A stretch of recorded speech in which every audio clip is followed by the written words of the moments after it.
actually, no, they haven't gotten going. You're not late. It hasn't started yet. Yeah. So can you give us your latest thoughts on the CR and what your plan is? I'm doing everything I can to assemble a coalition to defeat the Donald CR.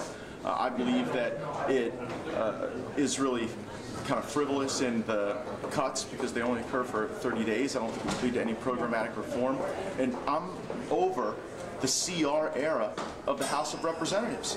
The deal we made in January compels single subject to spending bills, where each agency comes forward and defends their budget. And those would be bills that would be open to amendment. That's what the American people want to see. And that's the only way we're actually going to get to the type of substantive review that yields actual results. 8% cut, 1% cut, 2% cut. This is not the work of a serious legislative body. And so you're comfortable with a government shutdown at the end of it? Well, I'm not comfortable with it, frankly. We should have had our spending bills moving. You know, when we passed H.R. 2, we should have passed our Department of Homeland Security appropriations bill. When we moved the NDAA, we should have moved the defense appropriations bill. But we're behind, and someone has to be held accountable for the fact that we've been off schedule. We can't blame Joe Biden and the Democrats for why the Republican-controlled House of Representatives hasn't passed single-subject spending bills. That's our fault. So we have to deal with that.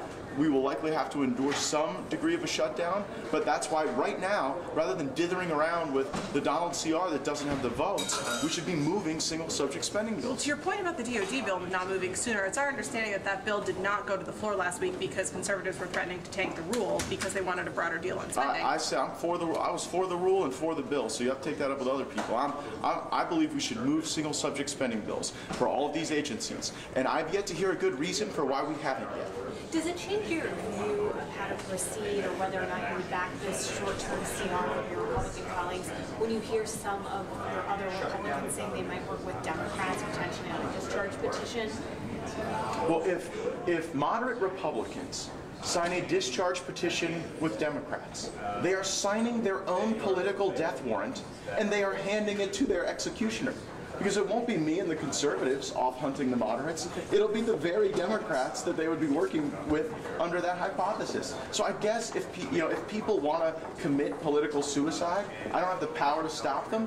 But I think the better thing to do would be to advance single-subject spending bills with amendments that different members could offer, so that we could actually review these programs. But as you pointed out, the defense bill ran into a series of issues last week. What do you But we should put these things on the floor. Look, some things are going to pass. Some things are going to fail, and it may be a little turbulent, but that is what legislating is. I'll tell you what legislating isn't.